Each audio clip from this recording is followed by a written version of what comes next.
Hi, Krisserin. Hi, Kelton. How you doing? Good. Yeah. It's spring break here in Los Oh, Angeles. Yeah, so it's actually been a little bit more relaxing this week, but unfortunately for us, California decided to be springy, like truly springy. So it's been cold and I mean cold. It's been like 60 in the mid 60s and it rained. oh, I know. Imagine that. It's been a calm and pleasant week. How has your week been? we got 6 inches of snow last night. Okay, Yeah, that's so good. that's good for the environment. Everybody's very happy about that. It's cold again. It's just like a little, I am happy for the environment, but it having been so warm for so long, now my body's like, but I was warm. Why aren't we warm anymore? I'm Krisserin Canary. And I'm Kelton Wright. Follow our quest to publish our first novels From first drafts to query letters through inevitable rejections and hopefully eventual success. from California To Colorado. This is Pen Pals. But we're not talking about the most crucial thing that happened in this past week and a half for me, Krisserin, which is you saw I wrote a note on Substack Notes about a shipping notification that caught me by surprise. Okay. Do I you don't think remember? no. Is You it don't remember either. is it your lip ring? It's that one day I just got a shipping notification from Etsy that was like, your faux lip ring is on the way. And I had completely forgotten that in the middle of the night with a screaming toddler, I was just like, yeah, I'll get one. It looks good. And so now I'm wearing it this morning for you. I did notice when I logged on that you were wearing it, and it seemed like so natural, like it fits your face so well. Yeah, Um, well, this is what I thought might happen. I wanted to get now that I have like returned to my mental state in that time. I was like, I wonder if I could pull off a lip ring. And I thought the easiest way to figure that out would be to just buy a fake one and wear it for a day. And the reality is I can visually pull it off, but the feeling of it rubbing against my teeth. take it off if it's bothering I you. know, I just wanted you to see it. I wanted the proof point for our listeners and watchers that I wore it. And now I'm going to save it for special occasions So because you it want to take it is off? annoying. Take it Yes. off. We're gonna be talking for an hour. It's so Um, annoying. oh man, I'm going to have you, to try something else to like edge myself out into a new identity in my 40s. It's not that. I mean, you could get another nose piercing. Yeah, but like, You could get one of I those don't little know. chains that goes across the bridge of your nose and connects to the other side. I actually love those. I Yeah, love the connection jewelry stuff that's yeah, happening. yeah. It I looks mean, really cute it's when people of do that. course, it's like it's such fantasy genre Oh yeah, jewelry. Um, genre jewelry. And yeah, so not a lip ring. I figured that out. People have like the inner part of their like inside their Hmm. underneath their front lip pierced, and they have the piercing coming in front of their teeth. I always wonder how they stand that. I know. Ooh, I could do eyebrow. You definitely could. You could I definitely do could pull eyebrow. off eyebrow. Yeah, you All definitely right, could. well, good thing there's nowhere to get pierced in this region. Oh no. I'll call you when I go to Grand Junction. I mean, you could buy one of those piercing guns off of Amazon if you're feeling really Oh my courageous. God. People do No, that. definitely not. You can get a lighter and a safety pin and go ham on your face. Well, I did remember. I mean, when you said something like really momentous happened, I was like, did I miss some news? But it was just No. God. because that was like That's pick or it didn't happen. totally no momentous things happening over here. At least not in my cognition. They could be happening in the background. Who knows what Who people knows? are thinking and saying about us somewhere else on the timeline. What kind of magic is happening behind the scenes, just waiting to come into our lives? I hope it's out there. I hope we've got something brewing in the universe. But your goal for the last week was to write, I think, like two or That was three right. scenes. How did it go? I did it. I did it. I didn't realize this novel had a prologue, but it does. I wrote it. I figured out some stuff with the narrator and the narration, and that the prologue is gonna establish that role. And then I wrote a scene with my protagonist and the cabin that she's in, her building a relationship with the cabin. Like any gothic story, Mhm. the setting is a large character in my book. And so in this setting, she is trying to make friends with her cabin. And it I was it love was that. fun. It's a charming scene. It's like early in the book, you're kind of getting a feel for the landscape and the character, and it was just like kind of fun to write. You introduce two other characters in this scene, so it was a good starting point. And I did a lot of extra work this week on timeline, since there is time is an element in this story, and I knew that I wanted it to end in the 90s. I had to do a lot of like work back of like, okay, so how old is this person, and like when did this person come into the story, and like when did this happen. And so I got the timeline locked. I felt really good about that because I had been hanging over my head as this like thing that did not make sense.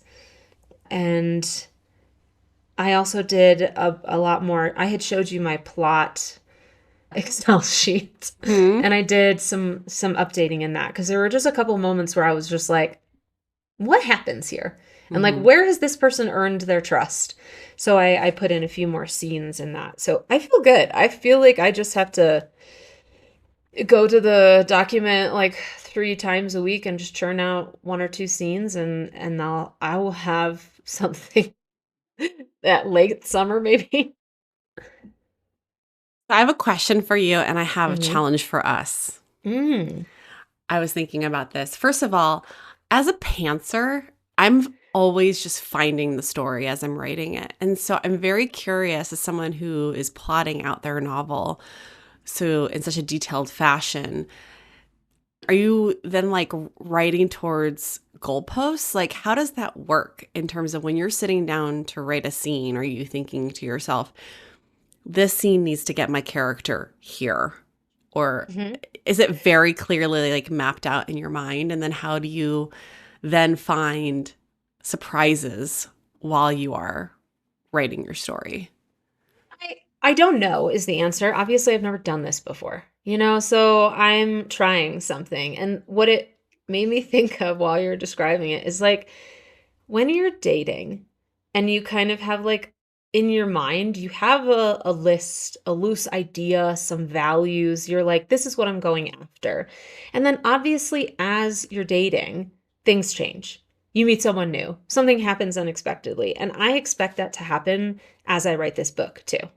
Um, I, when I was just pantsing it and just writing scenes before, a lot of those scenes are trash now. They have no place in the book. They don't even inform characters. They were just wrong. And I think some of that will happen this time. I think as I'm writing and as I get momentum, characters might pop up, or plot points might change, and I just have to go with it. But I know that I needed this guidance for myself to get out there and like have some parameters of like it's not doing this and it's not doing this. When I think back on my list of like desires for a partner, you know, Ben is Ben is foundationally exactly that list, but in terms of check marks, very, very different. And I expect the book to do the same. So obviously, I'll be letting everybody know what happens when I get to a scene and I'm like, this doesn't make sense. But right now, like when I write the scene, I'm like, okay, this person doesn't know this and will only know this amount by the end of the scene. And this person has to experience this by this point in order for this to happen later. And like maybe that architecture falls apart, but I feel good about the foundation. I like that. I like that you're like, I've never done this before. I don't know. I don't know. I find it interesting that this is your first like novel that you're writing. And it's surprising, I should say, considering how Mm, much you've written in your life. That this is the first time you've actually sat down and eked out a book in this yeah. fashion, a fiction novel. So the challenge, if you choose to accept it, I Mm. think that both you and I should aim to have the first drafts of our current novels, my middle school love story and your novel, The Keep, written loose, like shitty spaghetti first Mhm. drafts, right at the end of our manuscript by the end of summer, Labor Day. I think that I listen, longtime listeners will recognize this challenge as something we had proposed before and did not do. I think you probably got closer to finishing whatever that challenge was last time than I did, but I this year am on board. I don't Okay. see any reason why I can't do that. I have made sure that my calendar is like light and breezy throughout the summer. This is my goal. I have it mapped out. There I just, knock on all the wood in my house. Good. There's a ton of wood, but I think that that is a feasible goal for Okay. me. And honestly, if I can't achieve that goal, we just have to kick me off the podcast. Okay. I've served my purpose. Someone else needs to come on. Oh man, that's never happening. But okay, I just had this, I'm having fun writing the book. I did achieve my goal this week. And I think it's in large part to the fact that my kids are on spring break. I realize I spend so much time getting them ready for school the night before, making sure that they've done their homework, getting them up in the morning, getting them out the door. So I spend hours picking them up. Yeah. You would think pickup takes hours. It takes literal hours. And so I have found that I've gotten a lot of my day back just by them being at home. I mean, unfortunately, they're at home and they're on their fucking devices and just brain rotting, screen rotting. But I forced myself to write 3 times this week because I said that I would. And I literally did it in really random times during the day. On Monday, I sat outside. It was such a beautiful day by the pool and in a hammock and hand wrote the beginning of a short story that I had kind of brewing in my head. And then yesterday I worked on the novel. I wrote a whole chapter from the principal's point of view because I'm writing Ooh. multi POV in this book. So this week I've written, what is that? 2,000 words? Not too shabby of the Nice. book. And then last night I wrote another couple hundred words and then I transcribed my story into Scrivener so that I had it digitally written. But it just made me think that during the summer, despite some travel that we have, which I think will disrupt my ability to work on the book, I didn't sign the kids up for anything, like no summer camp, Mhm. except for in Portland. I'm going to sign them up for summer camp. But I think that will take a lot of the pressure off of needing to be in the car all the time. And I can spend more time working on the book. But yeah, the average time that I spent working the time of day that I spent working is very different than when I normally work. It was 5 o'clock in the afternoon, 3, 4, 5 o'clock in the afternoon. Because I said I would write 3 times last night, I was writing until like 10:30 at night, which my brain was just like fried. But I did it. Mhm. I did it. So, You did okay. it. So we have our goal for the We have our summer. goal. We have our goal. We have our goal for the summer. Well, I cool. have to loop back to your girls on their devices because this Yeah. morning I do we do a great job with Woods, I think, in not letting him have screen time. He gets to watch one YouTube channel, and that is this man named Matthias in the Swedish Arctic Circle who does public works, and it's not for children. It's like for learning how to lay like a concrete foundation in a marsh bog. It's Okay. like it's vlogging, slow vlogging with giant machines and just one man who's like, I think I'm gonna go get the gravel truck. And we're gonna get some gravel for the excavator. And Woods is just like, the excavator. So, like, when we need a moment, he gets to watch Matthias in Sweden near the Arctic Circle. But this morning, as we were getting out of bed, we're still co-sleeping, and my phone is on the nightstand next to the bed. He got out of bed, got the phone, and was like, Woodsy, carry phone. And I was like, what you doing with the phone? He goes, Woodsy calling. Woodsy calling Nani. Woodsy calling Eltie. And I was just like, okay. He's like carrying it around. He's like, Woodsy, listen to music. And I was like, give it back to me. Give me the phone. And I was like, all right, I think this is a good reason to just keep it in a different room, keep it elevated, like just keep it out of his paws. For the most part, he doesn't get to ever look at it. And like occasionally he gets kind of like Woodsy wants to look at pictures of Woodsy. And I'm just like, no. We have a book printed of photos with him. So when he Cute. asks for photos, I'm always just like, let's look at the Woodsy book. But he is Yeah. starting to be like, you love your device. Do I love your device? And I'm like, no, no, you don't.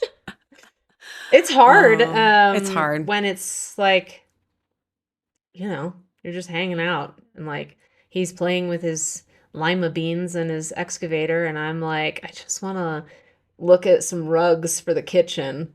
It's like, no, Mhm. you don't get to anymore. You got to sit here, leave your phone on the counter. It's time. Yeah, I saw a clip. It was on TikTok.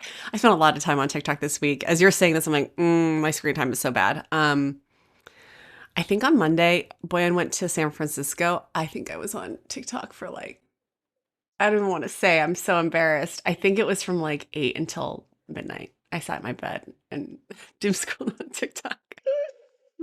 I mean, Um, I get it. yeah. Um, but I saw a video where it was like an interview about how there are like no screen time is a status symbol for elites who can afford to Mhm. not use screens to watch their children. How a screen-free household was indicative of extreme wealth. And I find that to be so annoying. I hate that so much. And it's Yeah. true. Um, I mean, my kids have a lot of screens. I mean, they literally both have TVs in their bedroom. And that is only because we got new TVs and then we were like, what do we do? We're not going to throw them away. Let's just Hmm. like, whatever. Um, they both have Nintendos. Sabine got a PS5 for Christmas. Sabine's just like Amazing. playing one video game, like Yeah. all the time. And then Ren is on Animal Crossing. She's like, Yeah, making girl. her island or whatever. I had my Animal Crossing face. Yeah. I mean, so they don't have social media and I Hmm. hope to God they never will. They don't watch TikTok. The only TikToks they watch, I like curate a TikTok collection for them and I save them specific videos that I think they should watch and would enjoy. And they range, that's a lot of cat videos because Ren Yeah. loves cats. And then for Sabine, it's like other types of videos. But I don't let them watch YouTube at all. There's only like like one creator on YouTube that I let them watch, and it's actually great. It's called Kid Time Story Time, and the storyteller like reads books and has puppets, and Ren loves it. Actually, I spent $40 for Ren's birthday last year. The woman recorded a video, like a personalized video for Ren. Cute. And you can pick the characters you want in the video, like the puppets from her show, and it was really sweet. It was like a 5 minute. It was supposed to be like a minute video. She ended up being like 5 minutes of her encouraging Ren, saying how proud she was that she was getting better at reading. It was great. It was great. That's amazing. It was amazing. I mean, so screens can be good. I definitely feel like a lot of a mom guilt for them being on them a lot, and then I'm on them a lot too. But when we go to Portland, we leave the screens behind, and then they spend a lot of It's time nice. outside building I was things with bamboo thinking in the backyard. I was thinking about that wealth element. One of the wellness influencers, I suppose, that I sometimes enjoy. She was speaking on her podcast with the therapist that works for her company, talking about going off Instagram. And she was just saying like how much better she felt and how you don't need it and all this stuff. And I was like, bitch, you are a multi-millionaire. You have a whole team set up to sell your products. You Hmm. talk about your many real estate properties and your investments. You're right. You don't need Instagram because you're not selling anything anymore on Instagram. Like the system is set up for you. If you disappeared and didn't sell another thing for the rest of your life, you would be financially set. Yeah, you don't need a public persona in that way. I was just like, this is nonsense advice. And like her co-host is like, oh my God, totally. While she's like desperately trying to launch a YouTube series. Oh man. And I was like, this is bullshit. You can't say this advice without like context around it. You know, because I like, as much as I want to like put down screens away from the child, I'm like, well, I still need to kind of capture some content for Instagram. And I still need to like film myself outside to like promote the rewilding. And I still need to do this and this and this. It's like, I'm still selling the spring almanac for the rewilding and I haven't posted about it outside of my newsletter anywhere. And I'm like, what am I doing? I spent all this time on it. It's like, I need to sell it. So well, what did that agent say to you? She loves your platform. Yeah, she loves my platform. Loves your platform. And I was like, fuck, I need to take care of this platform. I don't want a platform. I want a book. I know. I mean, I have been seeing more. I'm still kind of an Instagram girly over TikTok. I never got deep enough in the talk. But when I do scroll the reels, I do get a lot of literary content now, and I get a lot of book announcements.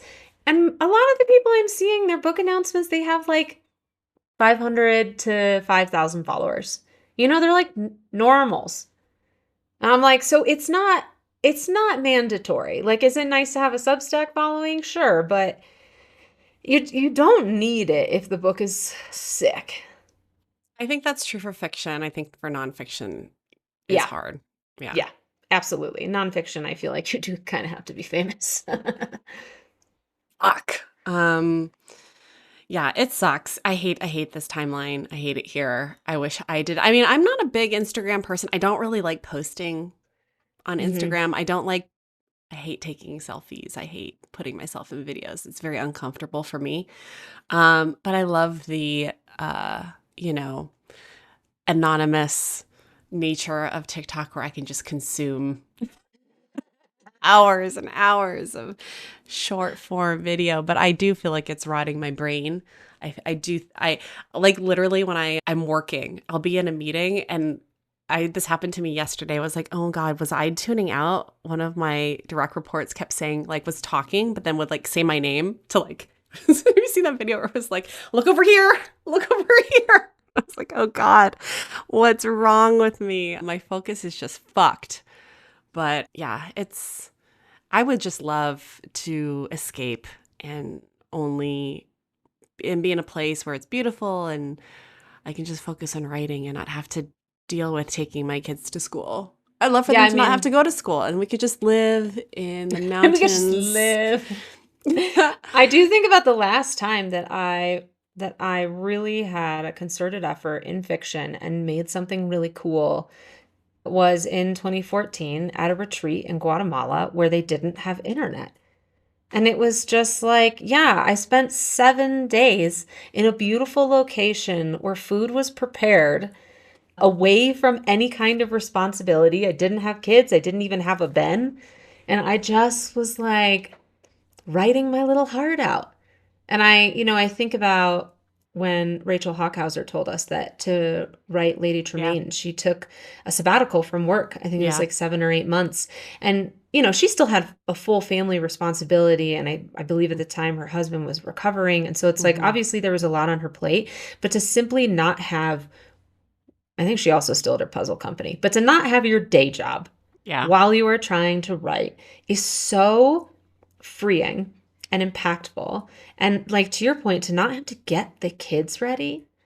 Like, I mean, we're having a great time right now because Woods does want to start every day with a dance party.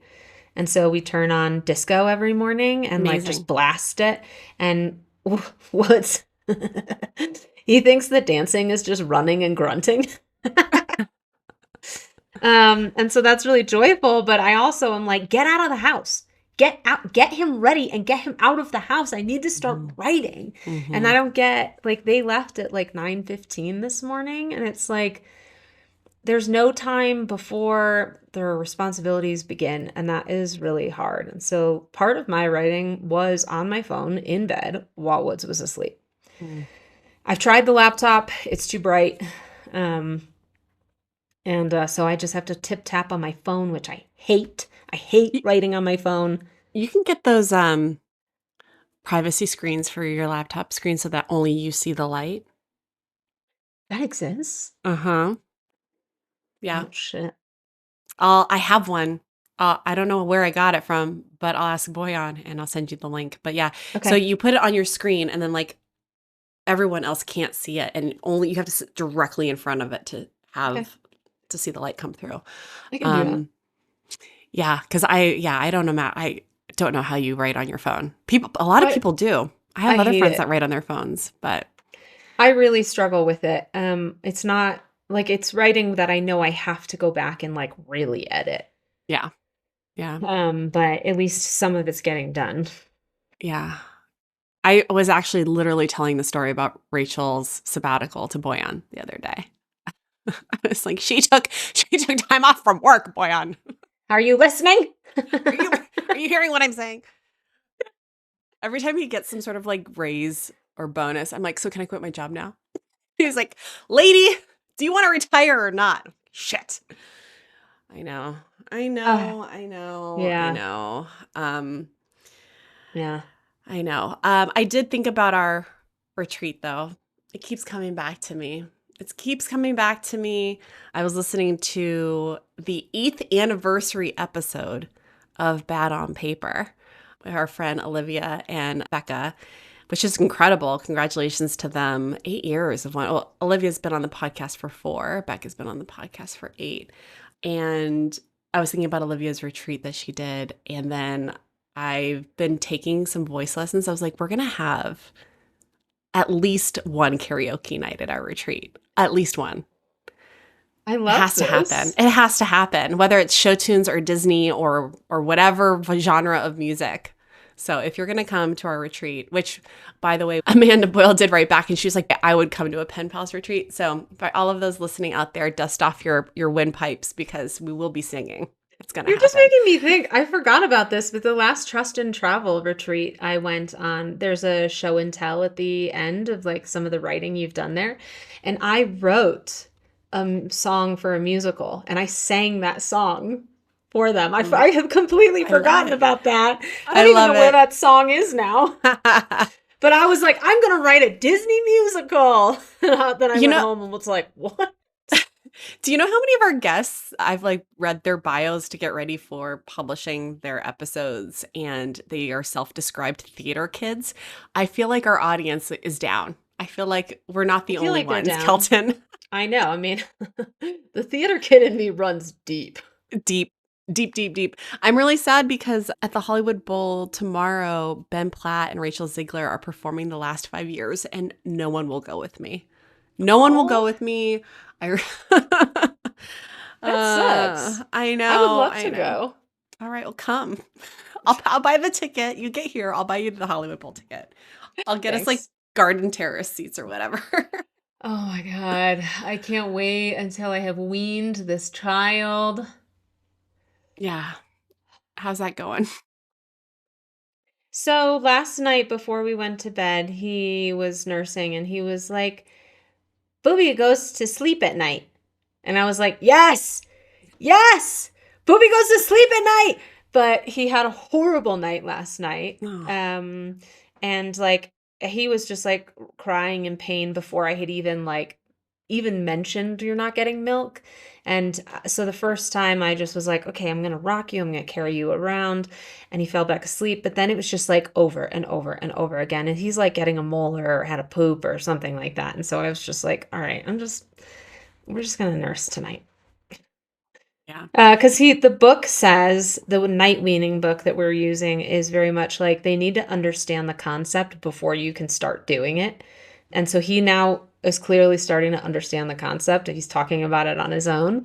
And so then they're like, okay, once they get it, then you pick a night where you stick to your guns and you tell them that it's going to be that night. And I hadn't done that. So I was just like, I don't have to do it tonight. But it does feel like imminent. He also has, this is interesting to me. He also has decided that he does not like right boob. He'll drink a little from it and he'll go, don't like this one. And I read a long time ago that like they have different flavors, different consistencies. And he's just like, don't like this one. And I'm like, great, stop drinking it. We'll lock this one off. I don't care what kind of weird mastitis I get. We can lock it off, bud. Yeah, just have one dangler. Having apples and pancakes for breakfast, buddy. Ugh. That was what I was going to say, is that at that age, it's so hard because you cannot reason with them. There's no reasoning with a toddler, really. Like, even if they understand the concept, sometimes they just don't give a shit. They're like, and? Yeah. Yeah. And like the one thing that he is good about is ouchies. So the one time that I did get like a cut on one of the nipples and was like, can't drink that one. It's healing. It has an ouchie. He'd just be like, oh, ouchie. Oh no. And they would just leave it alone. So I think in the end, I'm probably just gonna have to put Band-Aids over both of them and be like, ouchies. The ouchies haven't gone away. I can't wait to meet this kid. Hopefully I'll get to meet him in July when I'm in Santa Fe. Bring him down with you. Yeah, that'd be great. What a sweetheart. I am reading. Did you ever finish The Possession of Alba Diaz, or did you throw the book across the room? Okay. No, I did. And you were right that it does pick up about like halfway through. And it was good. I liked it. Okay. It's very convincing. I liked it. It was good. I would recommend it. I think what I don't recommend is reading it so close to when I read Mexican Gothic. Because in that way they felt in the beginning very similar. They really diverge. But I just felt like I was a little bit reading the same book again. And that's not fair to either of those authors because they're really different writing styles and they're both really fun books. But they have their similarities. But I did really enjoy it in the end. I've been doing a lot of reading. I just read Never Let Me Go by Kazuo Ishiguro. Really amazingly well written. Really, really well crafted. And I hated it with my whole heart. Have you read any of his books? No, that was my first book of his. Okay. And I mean, it's obviously top craft. I read the whole thing in like 2 days and I hated it. So congratulations to that man for being such a good writer. The thing is that like we've talked about this a bunch. I go to reading for fun and adventure and whimsy and delight. And that book, it's been out for forever. There's a movie. I don't know why I'm worried about spoilers, but it just, it's such a good examination of the human condition. And I didn't relate to a single character in the book is sort of where I was left being like, that's it? That's how this ends? Are you shitting me? And so it did. But I wanted to read about, I was looking for books where there is kind of not necessarily like a magical system, but a system of rules that is never fully explained. And that the reader just kind of has to trust the writer and like not worry about the details. And that was a great book for that. This is why I don't read books written by men. I don't know why. I really, and I'm with you. I really struggle to read anything that I'm not just fully immersed in and enjoying and takes completely transports me, even if it's really well written. There's a lot of books that I just put down. I'm like, this book did transport me. Pushing me to want to finish it, It's a short book too, right? It's a short book and I was fully transported, but the best analogy I can give without giving away the whole book is it's like the characters get on a pirate ship and then at the end of the book, when you think there's going to be some kind of mutiny, they all just agree to walk off the plank. And you're like, that's the end of the book? We've just been at sea on this roaring adventure for them to just be like, well, I guess it's just time to die now. It's like when I finished the Road by Cormac McCarthy, and I was like, "Fuck this book!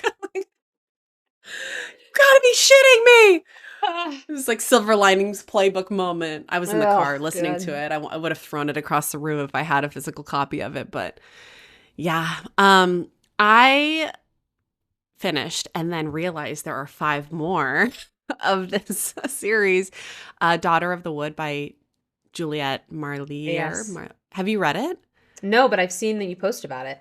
Oh my God. It was so hard to get into. It took so much willpower for me to get past, I would say, like the first quarter of the book. Okay. But then I was up till like 3 o'clock. I had my daughter's birthday party on Saturday, which was a hoot. I stayed up until almost 4 o'clock in the morning reading that book afterwards, which is saying something considering the last kid left at like 10:15. There's 6 of them, and now I'm on the second book, and I'm really enjoying it. And it's pure fantasy. It's very witchy. I bet Juliet Marillier is I'm sure she's a witch. A lot of praying to the cardinal directions and the old gods, and I'm just really enjoying it. And I as I was thinking about it, I'm like, Kelton would love this book, but now I don't know if I actually know Kelton's taste in books 100% if she didn't like Alva Diaz. I will say, just for listeners, the first book does have sexual violence in it, so if that is not your thing, don't read it or skip through that. It's kind of evident what's going to happen. You can probably just like skip through that part, but it is a big part of the plot. But I'm just really enjoying being transported, and it made me think about my own writing in a way that it was a little bit of a eureka moment for me. I think that so much of what I've focused on, especially when you're in revision mode, is craft and plot and who needs to know what, when, etc. But a huge portion of this novel, or a big theme throughout the novel, is storytelling and the power of storytelling. And they tell these ancient stories around, in the old way, around a fire with a group. And it reminded me that I am a storyteller. We are storytellers. We are writers, yes, because we are transcribing these stories down, but the thing that we like to do is to tell stories. And getting back to that has unlocked something in me. And in the short story that I was working on, that kind of was born from or inspired by an anime that Boyan was watching, that kind of, I tend to zone out when he's watching them, but this one kind of caught my attention. And it was a science fiction anime, so that makes sense that I'd be like, oh, what are you watching? Was sitting down and just telling the story in a way that was more like I was telling it. The character is recounting it. And in the book, Juliet Marillier does a really good job of reminding us that we are listening to a story, because she will stop and say, like, this, at this point, no one understood the consequences of this event on what was going to happen later on. I should read this, because this is a little what I'm trying to do with my narrator. The narrator in my novel is not revealed until the final chapter. And I think, astute readers will have their guesses, but I like someone who has like that bird's eye view. So I will pick that up. I will read it, because I love when they do that. That's the funny thing about TikTok, because this book was a BookTok recommend. It's a book that I added to my book collection on TikTok just to add to my TBR. And then it finally came. It was published in 1999. It is not a new. That's why there are 6 of them.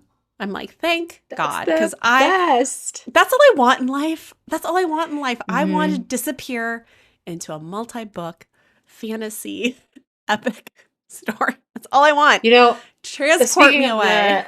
The storytelling, I'm so far in on the story I tell Woods at night.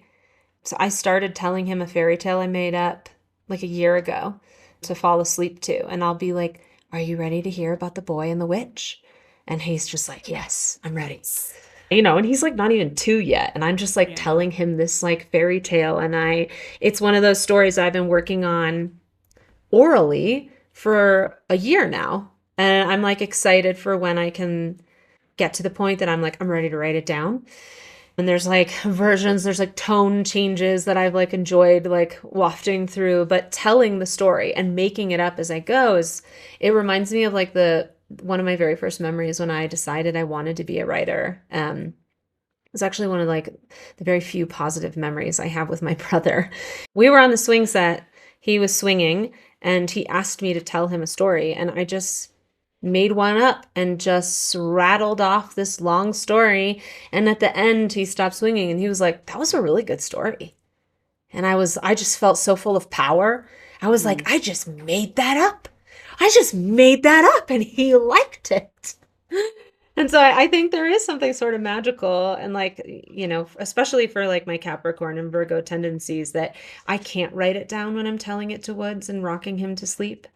It's like maybe I could like record a voice note, but I'm whispering it. Like I don't even think that would work.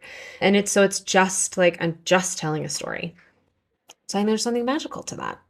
I think there is something magical, and that's why we write. It's why we want to record these stories, is there is a power in it. And I just want to get back to that and not worry so much about all of this other shit. Mhm. Mhm. The Instagrams and the querying and the going on submission and the Substack and all of that. It's like, fuck all of that. I want to whisper a story in my child's ear at the end of the day. We do that too. Ren will be like, tell me a story. And then I make it up. It's like, is this the story about me? No, it's not about you. It's not about you. There's a little girl named Ren. I know. I'm also like, there's a little boy named Woods with a funny little dog. Yeah. Yeah. And with a big sister named Sabine. Ah, I know. Except I in this know. story, I'm telling Woods his parents are dead. It's Oh, like a real God. Disney story. I know. I was going to say again on TikTok, there is this playwright, and I'm not going to remember his name. He was on a podcast and they were interviewing him because he got arrested in Japan. Have you heard about this guy? No. He got arrested in Japan and they put him in jail for 23 days.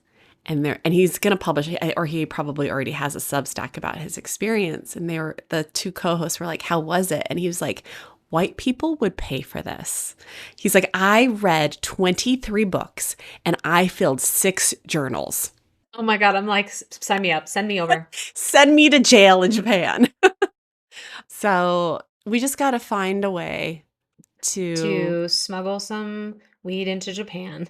I don't know if I'd go that far, but go lock ourselves up No, I by don't want to ourselves. like broke down palace myself overseas, but I will I say, do want to host yeah, a retreat. we do need to host a retreat. I'm doing the desk tour with Olivia Mentor. It's going to be So published fun. sometimes this month. And one of the questions she asks is like, explain your ideal writing day. And I was like, if everyone left the house and I was by myself, that's all it takes. A little Mm-hmm. solitude and not having to caretake other people. That's all I really Mm-hmm. want. You know what I could use too is no internet. I need the internet for the music. That's I it need a though. clean house. I need the house to already be clean and there not to be internet and for See, no one to be in the house. yeah, no one in the house is a huge one for me. No one in the house, a coffee, food, like just getting something delivered so I don't have to Mm-hmm. think about cooking anything. That would work wonders because very much like you, I have a lot of inspiration when I travel. Like when Boyan and I went on my trip Mm-hmm. for my birthday, I wrote a whole short story one morning in the hotel room while he was sleeping. Because I Yeah. just didn't have to go. It was the first, or yeah, it was like the first night that we were there, and I woke up because of the jet lag, and I just wrote and wrote and wrote and wrote until Boyan woke up, and it was great. I wrote a whole short story. I would love also to go back to Villa Sumaya on Lake Atitlan in Guatemala.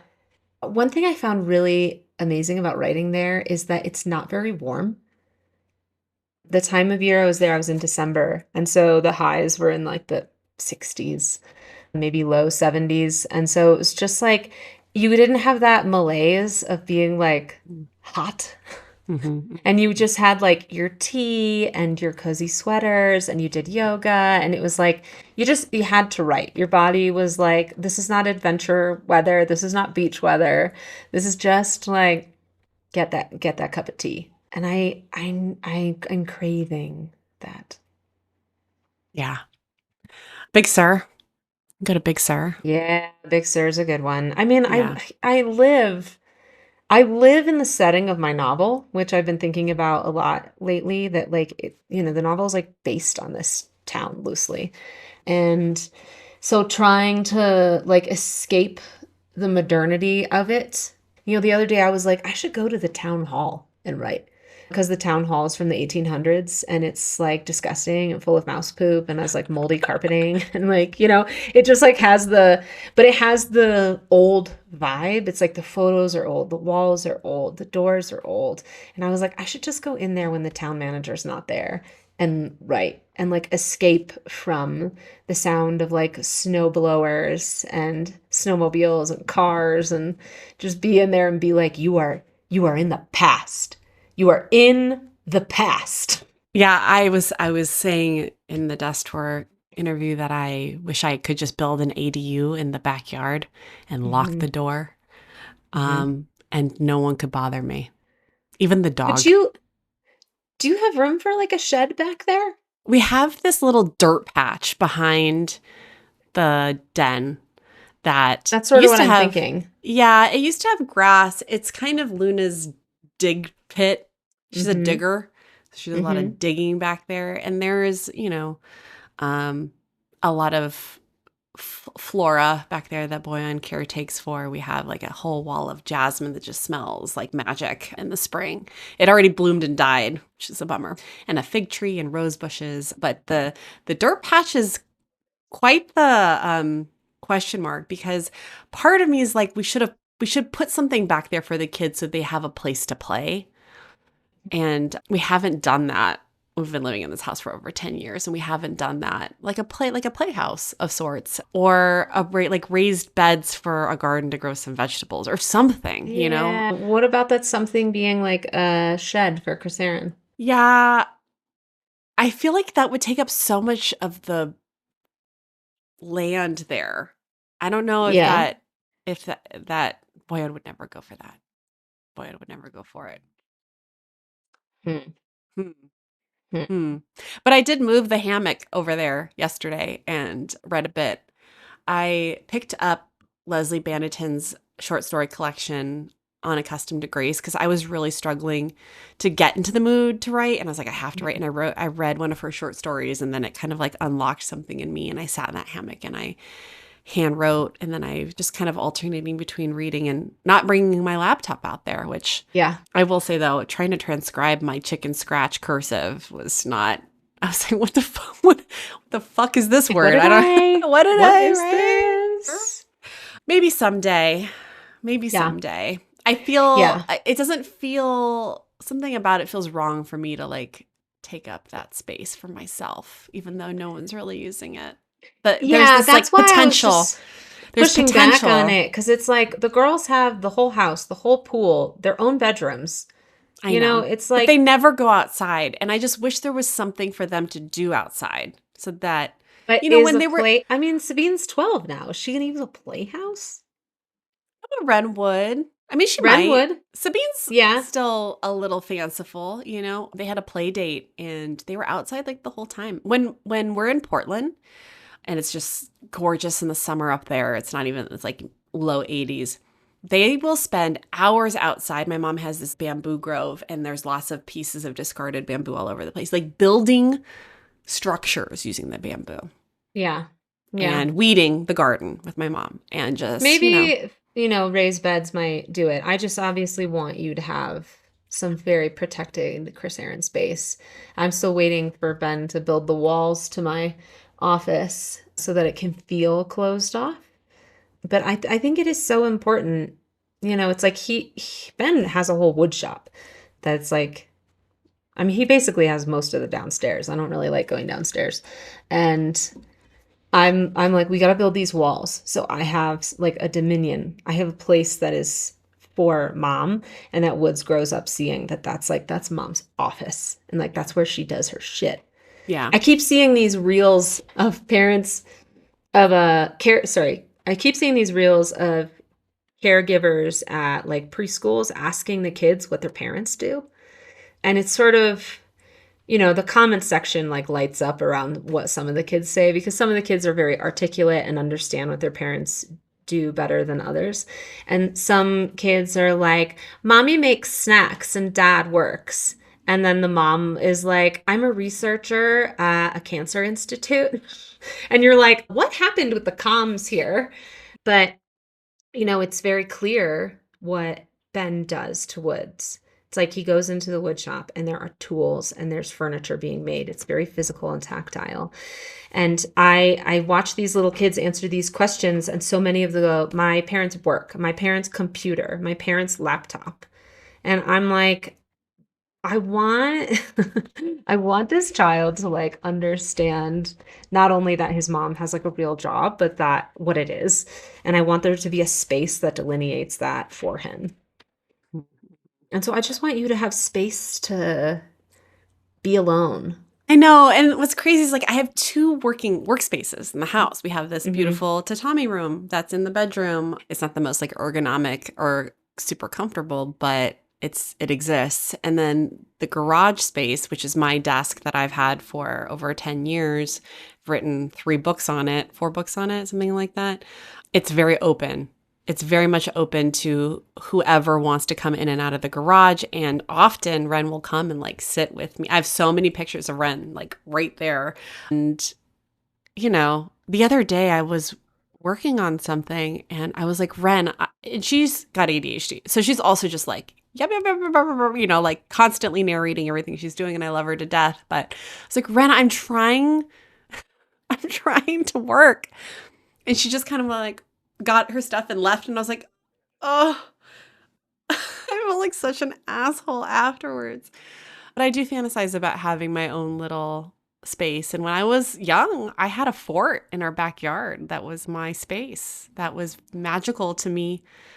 So I'll noodle on that a little bit on how what I could do there. But I can tell you that like if I were to tell Boyan, hey, I want to build a prefab ADU in the back, he'd be like, like hell you do. But I could also just like rent a like a little studio or something if I really felt compelled. It's still driving though. I know. I think it's like you need something where you're like, I'm disappearing right now. I know. It would be nice to not have to get in my car to go anywhere. Yeah. Well, speaking of getting work done, I guess we should talk about what we're going to do this next week. I have 3 books checked out from the library right now. I have Erin Morgenstern's The Night Circus, which fun. I'm a little bit into. I'm not surprised you haven't read that before. I know. I was surprised too. I'm really enjoying it, but I'm just at the beginning. And then sort of hilariously, I was reading Kate Flanders' Substack the other day. She sent her latest installment of her reading challenge. She's diving about into the sci-fi. Historical. Oh, I thought you meant the last one where she talked about No, she was historical fiction. Yeah, historical fiction didn't go so great. No, but she shared her list of sci-fi that she was going to read. And 2 of the books on her sci-fi list I had already checked out from the library. And I was like, whoa, this is some amazing synchronicity. I feel like I'm in a book club with Kate right now. But I got out The Other Valley and The Ministry of Time. So I do want to read 2 of those books this week.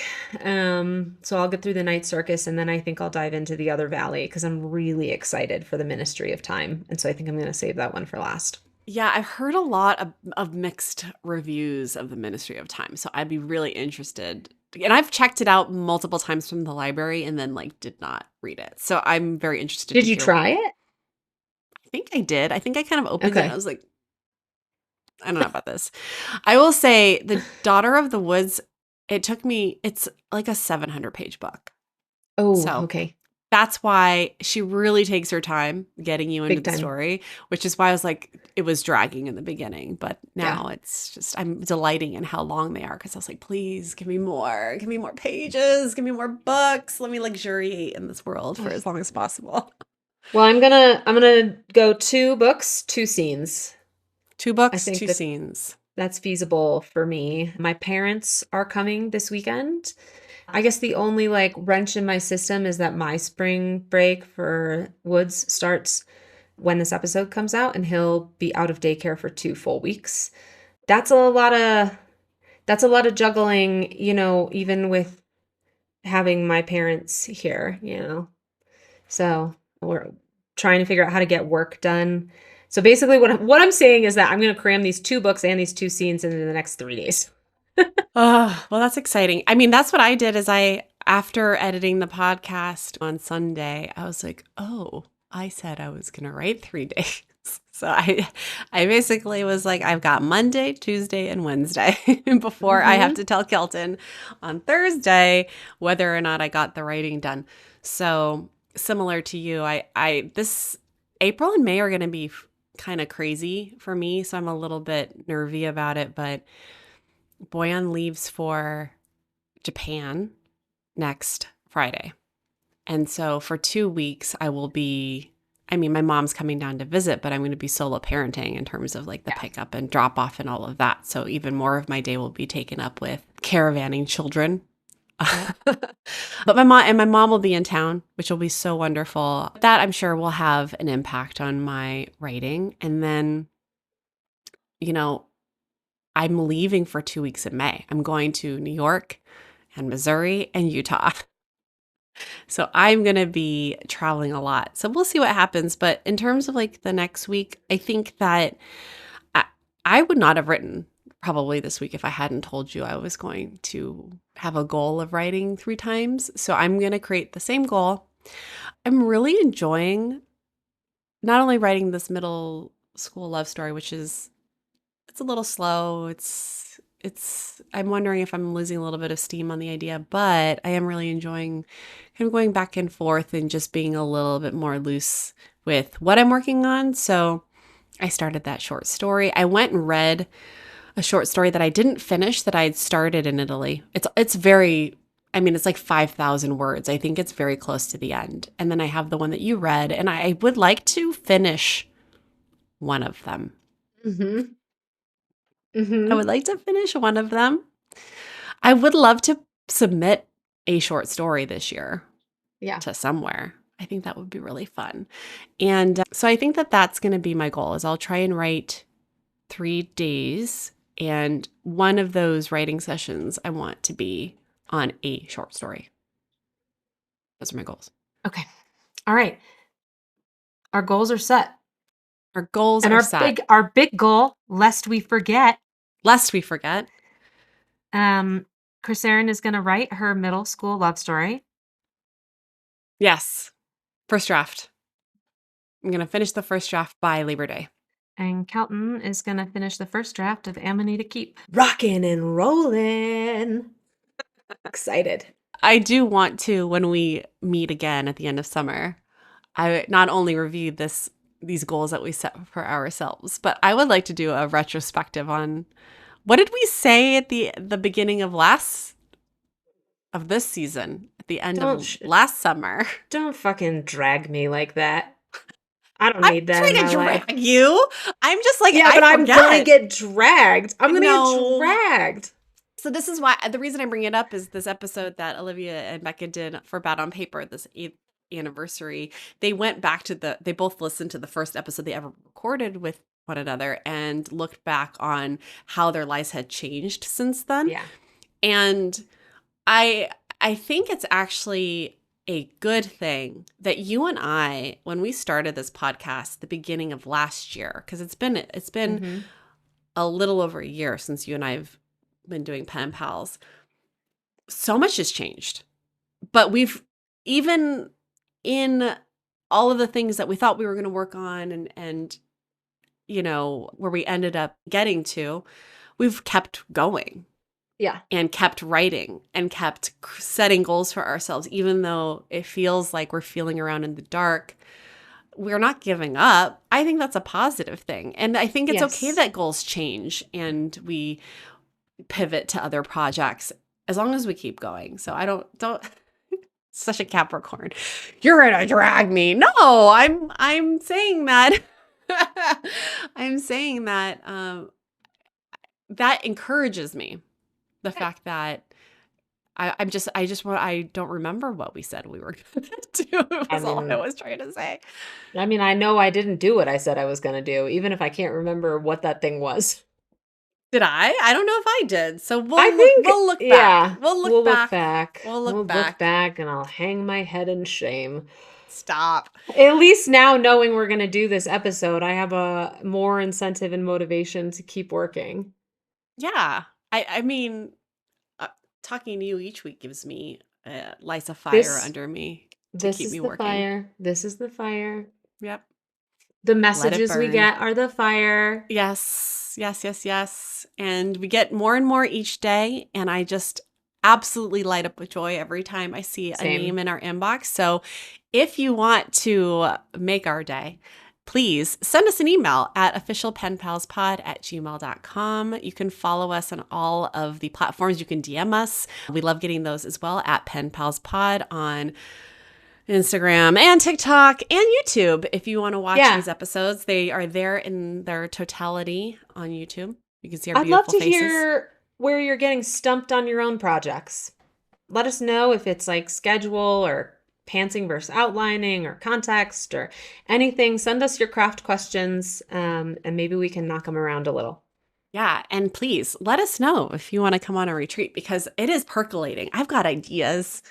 I've got ideas of what I think we should do. In addition, I opened last week's episode with this request, but if you are a regular listener to Pen Pals and you've gotten this far in the episode and you are not a subscriber on your platform of choice, please go and do that because it doesn't cost you anything. You just hit that little bell button or the plus button or the follow button or whatever it may be on your podcast listening platform of choice. And it really helps with our numbers. So please go do that. And if you're feeling extra generous, you can go and leave us a review. And hopefully that review will be 5 stars if you're so inclined. Like Lauren said last week, no 1-star reviews on Goodreads, please. Don't break our hearts. But yeah, you know where to follow us. Keltonkin on Instagram, Kelton Writes on TikToks, shingerlogs.substack.com, at Krisserin on TikTok. You know, All the places. all the places. All right. We'll see you in our inboxes. And I hope your journals and your Google Docs and all the Scrivener files see you in the meantime. Happy writing.